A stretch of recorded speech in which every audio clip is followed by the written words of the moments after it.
Please let's welcome Simi Koye-Ladele. Thank you so much. Hi everyone. How are we doing? Are we excited to be here today? Amazing. We're going to have a phenomenal time today. And I'm really so happy that, we made it a point of duty, because Saturdays are really special. You've had a long week, you want to relax, you want to sleep, but you've made it, a point of duty to be here today. So please give yourselves a big round of applause. Yes, so I would introduce myself very briefly. Chidera did a good work. However, yes, I started my career within financial services. I worked for a bit in Nigeria in commercial banks, and then Goldman Sachs came to Nigeria to recruit. So I remember going for the interview. I saw people that were wearing three-piece suits, looking very good, and I was like, nah, there's no way I'm getting in, really. And I was prepared. I just believed in myself, really, and a number of things we're going to be talking about today. So went through different stages of interviews. I'll talk about class of grade as well, because I finished university with a second class lower. So if you go by the university I went to, it was a non-target school all the way in Nigeria. My class of grade was a non-target class of grade, and I still made it. And that is to say that, honestly, impossibilities don't exist, and I've started my session. A lot of times, the realities that happen in your life are the realities that you strongly believe in. And the truth is that the things you believe about yourself are the things you sell to an interviewer. So sometimes an interview is not just tell me about yourself. It is, I want to know who you are. So if you have a strong sense of belief in yourself, that's what you'd actually be selling to your interviewer. But if you don't, you're going to sell that self-doubt, that I'm not very sure, and that's what you're going to buy, right? So got into Goldman, worked in the operations division, and then moved to a division called the Consumer and Wealth Management Division, and then moved to the Global Markets Division. And I also have interest in coaching and teaching and speaking and training. And I'm just, I've made a commitment to myself to live everything that is inside of me, to live my best life, to live my full life. So we're going to be talking about a topic very dear to me today. We're going to be talking about the purpose-driven life. Do you mind repeating after me? The purpose-driven life. We're saying it like we need a bit of, like chocolate or chocolate kind of situation. The purpose-driven life. There's a quote that someone I love so much once said. He said, if the purpose of a thing is not known, abuse is inevitable. Meaning that if you don't know what something should be used for example, I'm holding a microphone, this microphone, right? The purpose of this microphone is to amplify my voice. But this same microphone actually starts beating it against this thing to make sound. I don't want, so that they don't go like, please don't spoil our microphones. But I can use it for any other, if I can use it to stir cereal and milk, if I need, because it's pointed, right? But I won't be using it for the purpose it is meant for. So that is what the quote means, that if the purpose of a thing is not known, abuse is very inevitable. And so that leads us to, what is purpose? Because of course we're going to talk about how you should, apply for things, how you should, interviews, LinkedIn optimization, CV writing, and all of those things. But it's also very, very important for us to get purpose right. Because if we get purpose right, we'll actually realize that there are some applications that we won't even send in the first place, because you have no business sending it. You realize that there are some friendships you won't even make because you have no business in those associations. In fact, you realize that there are some relationships, there are some people you said yes to, or people you asked out and you shouldn't even have done it in the first place, if you have a good understanding of purpose. Purpose is a very good focal point to draw our frame of reference about life from. And so we're going to be speaking about the purpose-driven life, a life driven by purpose. And we've talked about purpose. Purpose is the reason we are here. There was a day I was chatting with a friend and I was like, why do you think you're on heart? And as I'm asking this question, I just want you to think about it as well. Why am I even here? What am I doing? So I asked her, I said, so why do you think you're on heart? What are you doing here? And she was like, nothing really. I'm just here to work, and maybe I can decide to get married and have children, and then just extend my career and then die. And I was taken aback by that response, because life is much more than that. Life is much more than just being a statistic, just being a fancy, just occupying space. There's a lot more to our being here. When you go by the science tells us that, during the process of conception, there are loads of eggs in a woman. I think she releases 1 or 2 every month. And then the other part from the guy, there are millions. Literally, that you are you, there's a level of intentionality that went into it. Because you could have been someone else. Literally, your parents wouldn't have known. They would just have named you the same thing. But that you are who you are with your specific idiosyncrasies. With the way you look, your height, and all of those things, there's a reason behind that, right? So you're not an accident. It's not like your parents got very excited. And I think this is quite distracting. So if you can change it back to what it was before, thank you. So you're not an accident. You're not a result of your parents' excess energy. Like your daddy was feeling very happy and was like, come. No. There was a reason behind your existence. Something was responsible for it, right? And if we are, for young people here that have not made major life decisions, you're in the right place, because really, this is the time in life where we need to have this conversation. For people like Mother Teresa, and if Yomi can help me with the picture of Mother Teresa, our purpose was help for the sick, the poor, and the disadvantaged. That was our purpose. For someone like Nelson Mandela, it was fight for freedom against apartheid. Nelson would say, the struggle is my life. He lived for something, 27 years in a prison. For Rosa Parks, it was like resistance to oppression. I'm not going to stand up for you. And because Rosa Parks refused to stand up, people like me can work in a Goldman Sachs. Because a woman like that can say, no, like, I'm as human as you are, so I'm not standing up for you. For someone like Martin Luther King, it was the civil rights movement. And he had a dream that became our dream. His dream was a time was going to come in humanity where people will be judged not by the color of their skin, but by the content of their character. And really, that is how you should judge people. You shouldn't judge people because they are brown or white or red or whatever color. Give them a bit more. Get into their character. Let them reveal who they are. Not that just looking at them from afar, you are making decisions about their life, limiting decisions. He lived for that. So purpose is so important. Again, there are some applications you won't send in if you have a good understanding of purpose, of why you are here.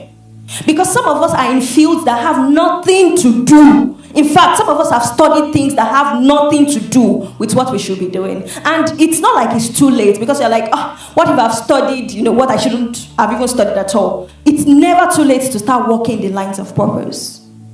So we are in the right place and we are having the right conversation. And I want us to be here, like really here, because this is a very, very, I want you to ask questions. So, I'm going to be talking about how do you discover purpose? Because somebody has said, okay, you've said these things. Purpose is important. Purpose is the reason I'm here. So how do I then discover this purpose? Amazing. The first thing is that you need to be free from self-limiting mindsets. Before you can come into an understanding of where you're going. No, it's just like you want to run a race. Say there's a 100 meters race you want to run, but you are carrying a backpack, and then you're wearing long jeans like mine, and then you have something tied to your stomach. You won't be able to run that race. The first thing you need to do before you start that race of purpose is that you remove everything limiting and constraining that can prevent you from running very well. And these things, I've classified them into 2. The first are self-limiting mindsets. Can you repeat self-limiting mindsets? No. And then the second is false drivers. But I'll talk about self-limiting mindsets first. So a self-limiting mindset said something like, I'm not good enough. Like, I'm not good enough. And this is very related to low self-esteem. You just have a low self-esteem about yourself. You don't feel like you are good enough. And sometimes you even see people struggling with this despite the things they have achieved in their lives. They just believe, and sometimes it's just traced to childhood trauma. You know, maybe your parents made a careless comment at some point, or somebody you loved, a caregiver, a teacher, and then people begin to struggle with this for the rest of their lives. And so someone who has the potential of starting something that can go global has not even started that race at all, because something they told her when she was 7 years old is still keeping her back. So the first is linked with low self-esteem, and it says, I'm not good enough. The second is an exclusionary mindset, and what this one says is that the good life belongs to them, not me. So you see people just, literally excluding themselves from opportunities. And I will give you 2 examples. When I was in university, we had this open day. It was Bank of America that organized this open day. And we know this open day are, employers meet with students and they have these charts and things like that. Great. I like the nods and the, please, so just keep it coming so I can be sure, you are with me. So we had this open day, and then from my university, I went with a friend. So we were in the bus going there, and we both decided that, we would like to work with an investment bank. So we will go ahead and apply. We encouraged each other. We talked about how amazing it will be, etc. Fast forward to a few weeks after, the applications were out, the registration for, for Goldman Sachs, etc. And then I applied. And then my friend, who we planned to apply together, she did not apply. I didn't even know, because we had promised ourselves we were going to apply, right? So, I applied, went through interviews, got the internship, and then I was planning to travel to London. Then I was in Nigeria. So met her, just stumbled into her. Oh, how are you? Good to see you. How are you doing? I'm fine. Great to see you. I know the way girls can be when they see, like, ah. So we had all of that. And then I was like, did you apply to Goldman? Guess what she said? Goldman is not for me. It's not for people like me. So who is it for? If an amazing opportunity is not for you, then who is it for? How would you exclude yourself from something just like that? They say that you miss 100% of the shots you don't take. Because at least when you take a shot, you're giving yourself a chance. At least when you apply, you're giving yourself a chance. But not applying means that you have removed yourself totally from the field of play. And that is what she did. And you know why she did it? It was because of the mindset she had. Goldman is not for people like me. And I can bet that she probably was even on a 2-1 or a first class. I was on a 2-2. But because something was happening in my mind, I knew that my class of grade was not who I was. And I still believe it right now. And honestly, I'm going to go for the best of opportunities. I'm never going to be defined by either color of skin, gender, or class of grade. Because if you really look at things that are happening in your life, sometimes you have reasons not to. But then you have to be encouraged by a superior mindset that makes you actually go for the opportunities you are deserving of. So please, to everybody here, do not exclude yourself from life's opportunities. I want you to repeat, I won't exclude myself from life's opportunities. I want you to mean it, not just say it. I won't exclude myself from the best of life's opportunities. I'll give you another example. Because, I just came here for a charge, just to charge us up before we go into the rest of today. At work, when I started working in Goldman, in my first year, I just joined. I heard that there was a fast-track promotion fast-track promotion for exceptional performers. And it sounded exciting to me. I was like, oh, nice. So I had a conversation with, someone senior. And I told her that, oh, how can I get on that track? Guess what she told me? She said, oh, that track is only for exceptional people.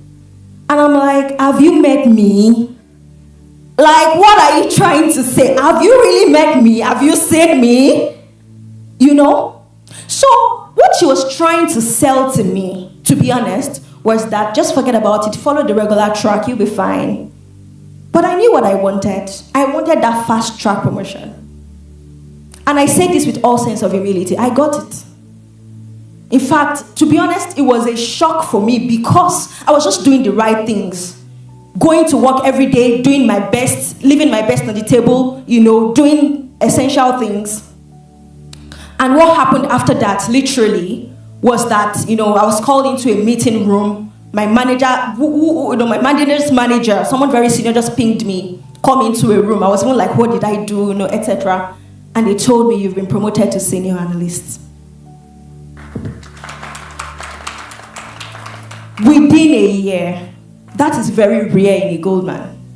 So I'm just trying to tell you that even when people are selling, because sometimes these things are people selling it to you. They're not even coming from you. Like this senior person, people will try to sell to you that, no, why don't you apply to other universities? You can't get Harvard. Apply. Just make sure that you are putting in your best. Not like you're applying to Harvard and then your CV is reading with grammatical errors. There's no attention to detail. No. When you are taking that shot, make it a very sharp shot. Make it good so that your chances of getting in, are higher. So that is exclusionary mindset. So the third mindset that people have that holds them back, they said the UK is hard. The UK is tough. And I will tell you, with all sense of humility, that I am surrounded with a lot of friends that don't have that to say. Their experience in the UK has not been tough. And this is particularly to the immigrants amongst us.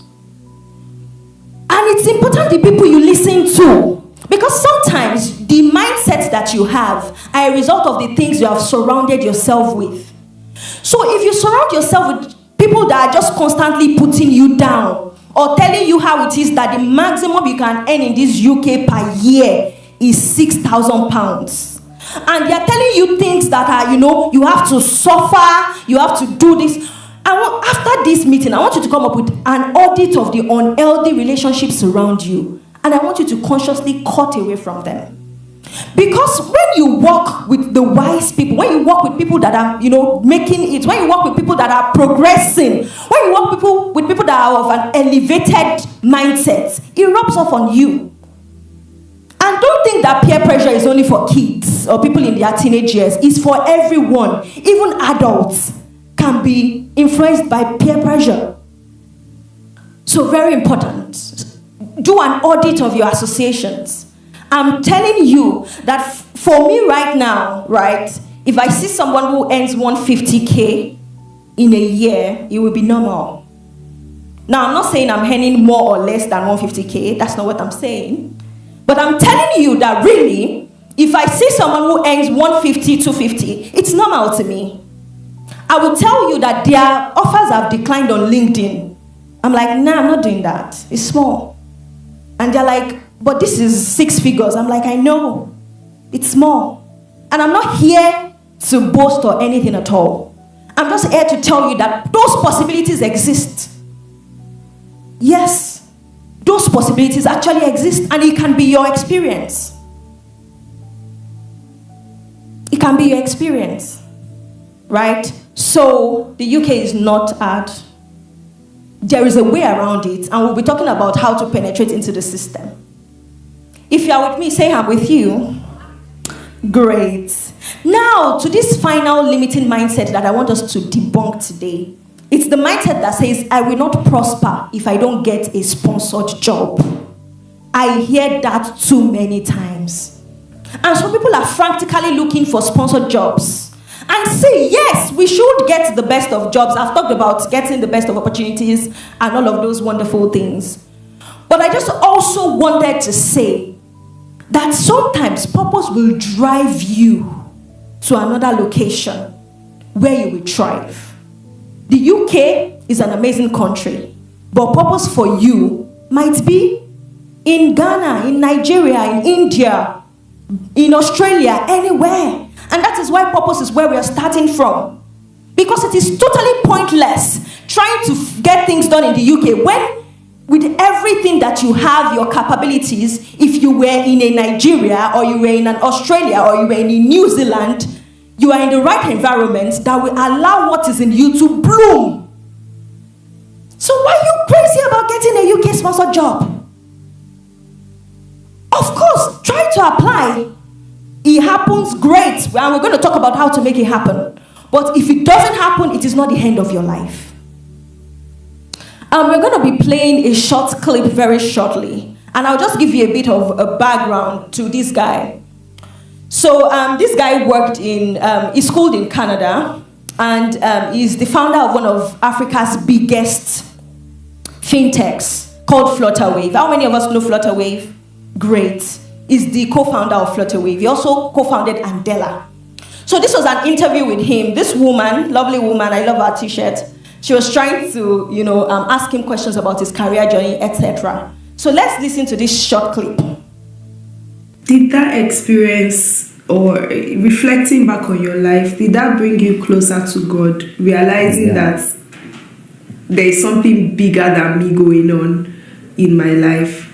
I think for me, it's the journey began with God, and over the time, it has brought me even closer and closer to God. So it wasn't as though it happened, and it was I was struggling, doing things in my own strength for a very long time. You were struggling, and I encountered God in a very different way, sometime at the end of 2013, and it was in 2014 that I started to build Andela, that I reoriented my approach to doing my work and God's work.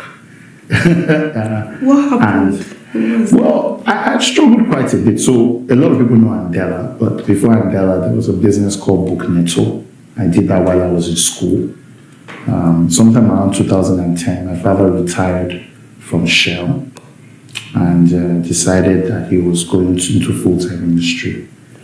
So, being a young man at the time, I thought, look, I have to do something to help. And so I thought, if I start a business, looks like one could make some money and all that. And we had a pretty good run. And I was able to at least sustain some of my own expenses. But ultimately, the business didn't do as well. It went into a crash. So you had the business that crashed, Bookneto. Then I decided ultimately, when I finished my program in 2012, I stayed for about a year, and then ultimately couldn't find a job. Decided to come back to Nigeria. So just pause it there. That's my point. So he talked about how he started a business. He was in Canada, started his business, struggled, and then he couldn't get a job after 1 year. So he decided to go back to Nigeria. That is just to buttress the point. And this guy is one of the biggest things that have happened in Africa. People that are from Africa, they know in Yaboyeji. If he had insisted that no, he needs to get a sponsored job in Canada, maybe we won't even know about him. Location is important. But I don't want you to feel like it has to be either this or nothing. And then you see people under intense pressure. There was a time I was literally talking to somebody that was almost crying. He has applied to everywhere in the world. And I was just like, what if this guy, what if really his success, his full potential is actually in Ghana because he's from Ghana? What if the abilities inside of him would find expression there? So please and please, let's get rid of this limiting mindset that suggests that the only place on earth where one can succeed is the UK. The UK is amazing, but it's not the only country that there is. Let's move on to false drivers. We're talking about, the D's of purpose, and we've talked about, this is deliverance or being free from self-limiting mindsets. So the second set of self-limiting mindsets are false drivers. These ones are, as the name implies, they are things that drive you, but they don't make sense.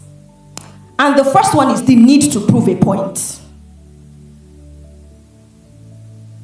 Literally, the life a lot of people, you'll be surprised, the life a lot of people are living is just so they can prove a point to their ex when they were 16 years old that they can succeed in life. So you see somebody trying to do things only because this my ex has to see that I'm a success. That doesn't make any sense. Or to try to just prove to a parent that has said something. And I sympathize because those things are emotional, they are traumatizing. Not like I'm not, I sympathize with, those experiences. But that can't be what drives you in life. You need something deeper than that. And so a question I want you to ask yourself is, what is driving me? Like genuinely, to succeed in life, what is that thing driving me? Is it the need to prove a point? Number 2 here is literally fear. Fear of bills. And to be honest, there's a measure of fear that is good. But I'm talking about the bad fear here. It's the fear that makes you feel like, you know what? I don't want to suffer. So because I don't want to suffer, then you are doing everything from a point of view of fear. Oh my God. And then there's just a lot of anxiety and fear and worry and all of those things. That is not a good driver. And we're going to talk about the good drivers. But that is not a good driver. And then lastly, driven by the need for approval. And usually, again, this happens to people that were denied approval maybe as children. Your father just never really said that well done. And you would just do anything and everything to get that well done. And these are real issues, which is why after this event, I want us to do an audit. What drives what I do? Is it the need for approval? Who am I trying to impress? I remember when I was younger, honestly, the reason why I did well in school as a younger person was I wanted to make my mom proud and and all of those things. And there was a day I told her, I said, do you know that the things I do, I think she offended me. So I then told her that, do you know the things I do them because I want to make you proud. She said, no, you are doing them for yourself. And I thought it was quite sharp. But I've grown to realize that actually I'm doing them for myself. Yes, she can be proud in the process. But her approval can't be the only reason why I want to succeed in life. So very important to do that. Now, the first D, deliverance. The second D, discovery. We're talking about how to start working in purpose. Now, this discovery has to do with, it's like you're trying to discover something. It's like an excavation process where you're trying to bring something out. And really, it starts really from self-identity. Who am I? How do I uniquely contribute to the world? See, you have to be a student of yourself. The way we go into university to study different things. You need that level of intentionality as well in getting to know yourself. There are people that are amazing salespeople. I have a friend. Her name is Marvelous. She can sell anything. Ice to the Eskimos. She will sell it. And so when she was trying to go, I was just like, this girl, just do something that involves selling. Because she just doesn't. See, literally, if you're a guy and you're trying to really ask Marvelous's friend out, you will be wasting time going to the person you want to. Just go to Marvelous and tell Marvelous, I want to marry. She will make it happen for you. She is that good, literally. Some of us have latent abilities. Mine, personally, that I've discovered is that one of my strengths is execution. If you want something done, give it to me. If you don't want it done, don't give it to me. But if you really want things done, just give it to me. I will get it done. And it's, a strength that I've discovered over time in my life. You have to be a student of yourself. Who am I? What do I love to do? What makes me tick? Some people are wonderful bakers. Some people are great cooks, chefs, men, women. You just do these things. So, in fact, one of the ways you will know those things is that people compliment you for them. So what are the compliments you get very frequently? What are people telling you? Wow, you do this so amazingly. Start paying attention to yourself. So that is the second D, discovery, excavation. The next D is then development. After you've gotten rid of those limited toxicities and mindsets, and you've gone through discovery, you then need to go to Harvard, take your skill set to Harvard. And I'm using Harvard because, Harvard is known as being one of the leading institutions in the world. I don't mean the literal Harvard. Whatever skill you realize that you have, take it to refinement. Be so good at it. And I will give you a practical, personal example. I said earlier that one of my strengths is in execution. Managing projects, managing people to get things done. So what did I do? I went for a certification in project management.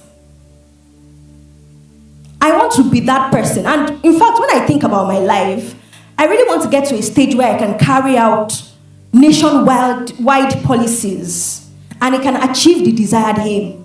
If you want to do something, for example, about homelessness, I want to be the person that you give that to.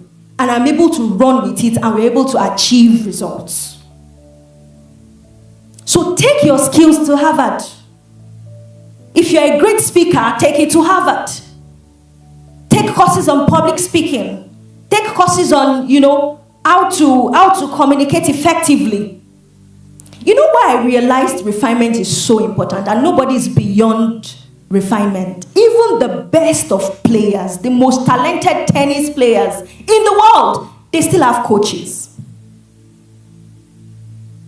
You would have thought that, oh, Serena is so good, nobody needs to teach her anything. No.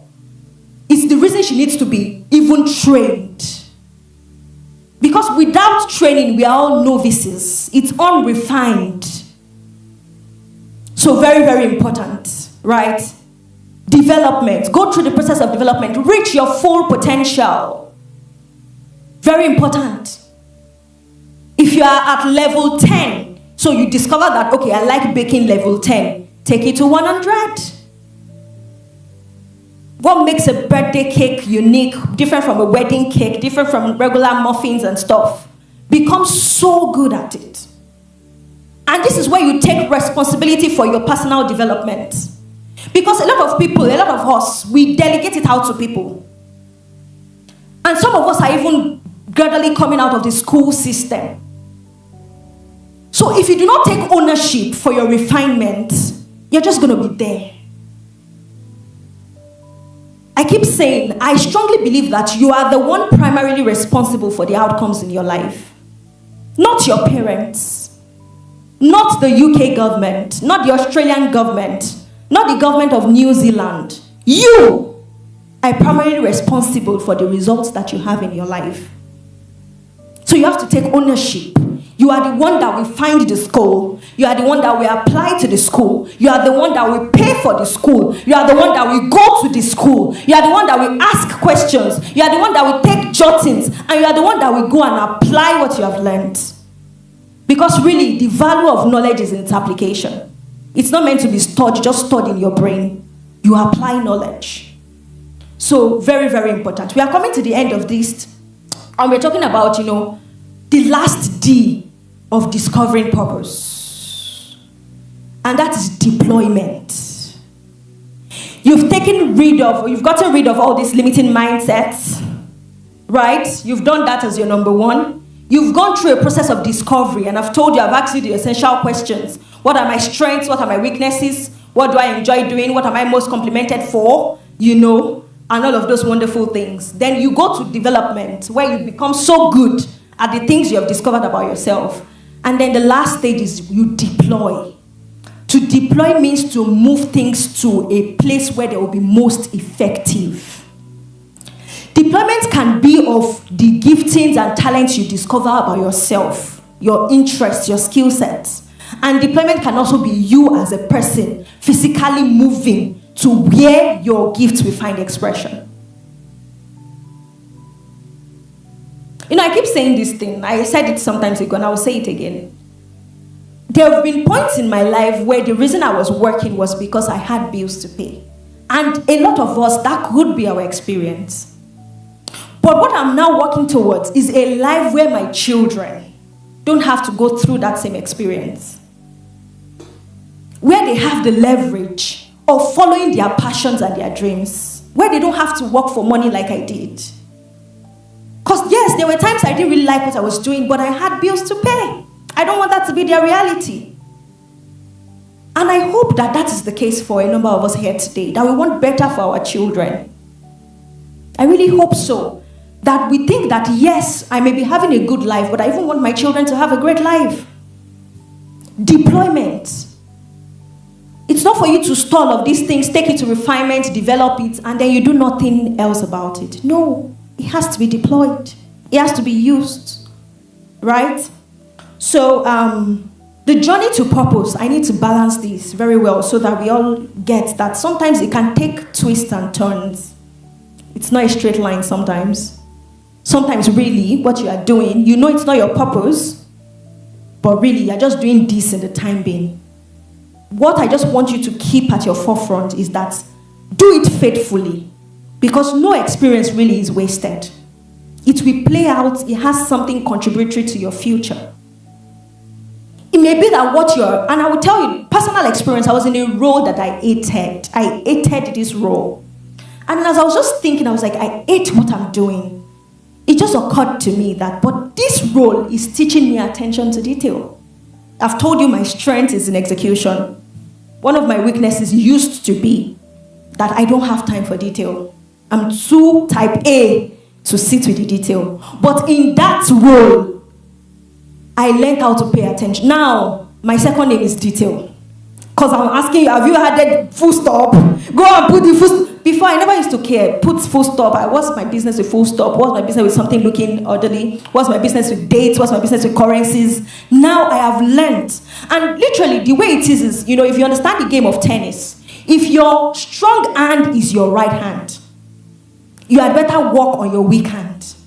Because if the opponent knows that your left hand is weak, they will keep playing to your left hand. And you won't be able to catch the ball. You will consistently lose that way.